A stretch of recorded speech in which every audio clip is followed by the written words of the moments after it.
ನಮಸ್ಕಾರ ರೈತ ಬಾಂಧವರೇ, ನಾವಿವತ್ತು ಕಬ್ಬಿನ ಬೆಳೆಯಲ್ಲಿ ಕಟಾವಿನ ನಂತರ ರವದಿಯನ್ನು ಹೊಲದಲ್ಲಿ ಉಳಿದಿರ್ತದೆ ಅದನ್ನು ಹೇಗೆ ಕೊಳೆಯಬೇಕು ಅನ್ನೋದು ಒಂದು ಪ್ರಕ್ರಿಯೆ ಬಗ್ಗೆ ನಾವಿವತ್ತು ತಿಳಿದುಕೊಳ್ಳೋಣ.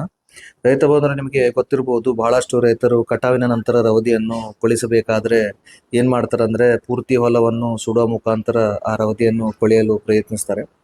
ಈ ತರ ಮಾಡುವುದರಿಂದ ಏನಾಗುತ್ತದೆ ಅಂದ್ರೆ ಮಣ್ಣಿನಲ್ಲಿ ಇರ್ತಕ್ಕಂಥ ಪೋಷಕಾಂಶಗಳಾಗಿರ್ಬೋದು, ಸೂಕ್ಷ್ಮ ಜೀವಿಗಳಾಗಿರ್ಬೋದು, ಮತ್ತ ಮಣ್ಣಿನ ಗುಣಲಕ್ಷಣಗಳೇನಿರ್ತಾವಲ್ಲ ಅವೆಲ್ಲ ಬದಲಾವಣೆ ಆಗಿ ಕಡಿಮೆ ಆಗ್ತದ.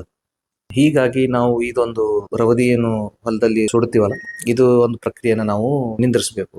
ಇನ್ನೊಂದು ಗಮನಿಸಬೇಕಾದ ವಿಷಯ ಏನಂದ್ರೆ ರೈತ ಬಾಂಧವರೇ, ಈ ಕಬ್ಬಿನ ರವದಿಯಲ್ಲಿ ಲಿಗ್ನಿನ್ ಅಂತ ಒಂದು ಪಾಲಿಮರ್ ಅಂಶ ಇರುತ್ತೆ. ಈ ಲಿಗ್ನಿನ್ ಕೊಳುವಿಕೆ ಪ್ರೊಸೆಸ್ ಇರುತ್ತಲ್ಲ ಅದನ್ನ ಬಹಳ ಸ್ಲೋ ಮಾಡ್ತದೆ.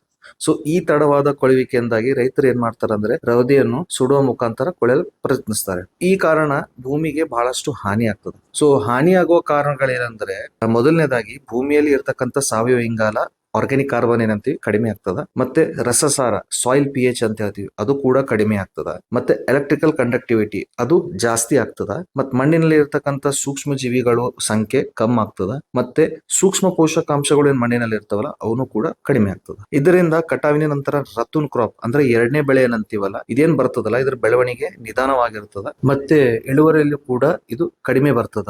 ರೈತ ಬಾಂಧವರು, ಇವೆಲ್ಲವೂ ನಾವು ಗಮನದಲ್ಲಿ ಇಟ್ಕೊಂಡು ಒಂದು ಮಣ್ಣಿನ ಫಲವತ್ತತೆ ಹೆಚ್ಚಿಸಲು ಮತ್ತೆ ಮಣ್ಣಿನ ಆರೋಗ್ಯ ಕಾಪಾಡಲು ನಾವು ಡಿಕಂಪೋಸರ್ ಅನ್ನೋ ಒಂದು ಪ್ರಾಡಕ್ಟ್ ಅನ್ನು ಬಳಕೆ ಮಾಡ್ಕೊಳ್ಬೇಕು. ಈ ಡಿಕಂಪೋಸರ್ ಅನ್ನು ಸ್ಪ್ರೇ ಮಾಡುವ ಮುಖಾಂತರ ರವದಿಯನ್ನು ವೇಗವಾಗಿ ಕೊಳೆಯಲು ನಾವು ಸಹಾಯ ಮಾಡಬಹುದು. ಹೀಗಾಗಿ ರೈತರು ರವದಿಯನ್ನು ಸುಡ್ತಾರಲ್ಲ ಅದನ್ನ ನಿಲ್ಲಿಸಬಹುದು. ರವದಿಯನ್ನು ಕೊಳೆಯಲು ನೋಡ್ರಿ ರೈತ ಬಾಂಧವರೇ, 120 ದಿನಗಳು ಬೇಕಾಗ್ತದೆ. ಆದರೆ ನೀವು ಈ ಡಿಕಂಪೋಸರ್ ನ ಬಳಕೆ ಮಾಡುವ ಮುಖಾಂತರ ಕಬ್ಬಿನ ರವದಿ 45ರಿಂದ 60 ದಿನಗಳಲ್ಲಿ ಕೊಳೆಯುತ್ತದೆ.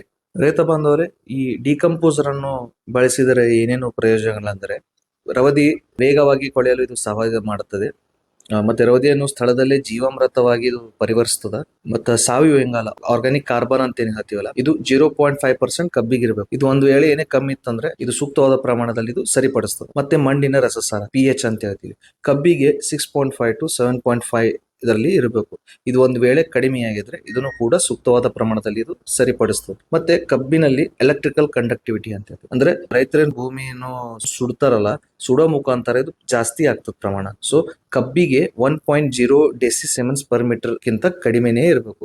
ಸೊ ಇದನ್ನು ಕೂಡ ಇದು ಹೆಚ್ಚಾಗಿದ್ರೆ ಕಡಿಮೆ ಮಾಡಿ ಸರಿಪಡಿಸ್ತದೆ. ಹಾಗೂ ಮಣ್ಣಿನ ಡೆನ್ಸಿಟಿ ಅಂದ್ರೆ ಸಾಯಿಲ್ ಡೆನ್ಸಿಟಿ ಹೇಳ್ತೀವಿ, ಇದನ್ನ ಕಡಿಮೆ ಮಾಡ್ತದೆ. ಇದರಿಂದ ಏನಾತಪ್ಪ ಅಂದ್ರೆ ನೀರಿನ ಸಂಗ್ರಹ ಶಕ್ತಿ ಇರ್ತದಲ್ಲ ಇದು ಹೆಚ್ಚಿಸ್ತದೆ. ಅಂದ್ರೆ ಸಾಯಿಲ್ ಡೆನ್ಸಿಟಿ ಕಡಿಮೆ ಇರಬೇಕು, ಇದರಿಂದ ನೀರಿನ ಸಂಗ್ರಹ ಜಾಸ್ತಿ ಆಗ್ತದೆ. ಮಣ್ಣಿನಲ್ಲಿ ಸೂಕ್ಷ್ಮ ಜೀವಿಗಳ ಚಟುವಟಿಕೆ ಕೂಡ ಹೆಚ್ಚಾಗ್ತದ. ಮತ್ತೆ ಮುಂದಿನ ಬೆಳೆಗೆ ಬೇಕಾದ ಸೂಕ್ಷ್ಮ ಪೋಷಕಾಂಶಗಳ ಪ್ರಮಾಣ ಏನಿರುತ್ತಲ್ಲ ಮಣ್ಣಿನಲ್ಲಿ ಅದನ್ನು ಹೆಚ್ಚಳ ಆಗ್ತದ. ಮತ್ತೆ ಎರಡನೇ ಬೆಳೆ ನಾವೇನ್ ರತುನ್ ಕ್ರಾಪ್ ಅಂತೀವಿ, ಅದು ಮೊಳಕೆ ಏನ್ ಪ್ರಮಾಣ ಇರ್ತಲ್ಲ ಬೆಳವಣಿಗೆ ಉತ್ತಮವಾಗಿರ್ತದ. ಮತ್ತ ಇಳುವರಿಯಲ್ಲೂ ಹೆಚ್ಚಳ ಬರುತ್ತೆ. ಹಾಗೂ ಮಣ್ಣಿನಲ್ಲಿ ಏನ್ ಕೀಟ ಆಲಿ ರೋಗ ಆಲಿ ಇದ್ರ ಪ್ರಮಾಣನು ಕಡಿಮೆ ಆಗ್ತದ. ಹೀಗಾಗಿ ರೈತ ಬಾಂಧವರೇ, ಈ ಒಂದು ಡಿಕಂಪೋಸರ್ ಅನ್ನು ನಾವು ಬಳಕೆ ಮಾಡುವ ಮುಖಾಂತರ ರವದಿಯನ್ನು ವೇಗವಾಗಿ ಕೊಳಿಸಬಹುದು. ಹಾಗೂ ರವದಿಯನ್ನು ನಾವು ಸುಡುವ ಮುಖಾಂತರ ಮಣ್ಣಿಗೆ ಆಗುವ ಹಾನಿ ಏನಂದ್ರೆ ಮಣ್ಣಿನ ಫಲವತ್ತತೆ ಮತ್ತು ಆರೋಗ್ಯವನ್ನು ಕೂಡ ನಾವು ಕಾಪಾಡಬಹುದು. ಸೊ ರೈತ ಬಾಂಧವರೇ, ನಿಮಗೆ ಕಬ್ಬಿನಲ್ಲಿ ಇನ್ನೂ ಹೆಚ್ಚು ಮಾಹಿತಿ ತಿಳಿದುಕೊಳ್ಳಬೇಕಾದ್ರೆ ನಮ್ಮ ಸಿದ್ಧಗಂಗಾ ಕೃಷಿ ಮಾಹಿತಿ ಮತ್ತು ಮಾರಾಟ ಕೇಂದ್ರ, ರಾಮ ಮಂದಿರ ಸರ್ಕಲ್, ಕಲಬುರಗಿ ಅನ್ನು ಸಂಪರ್ಕಿಸಬಹುದು. ಧನ್ಯವಾದಗಳು.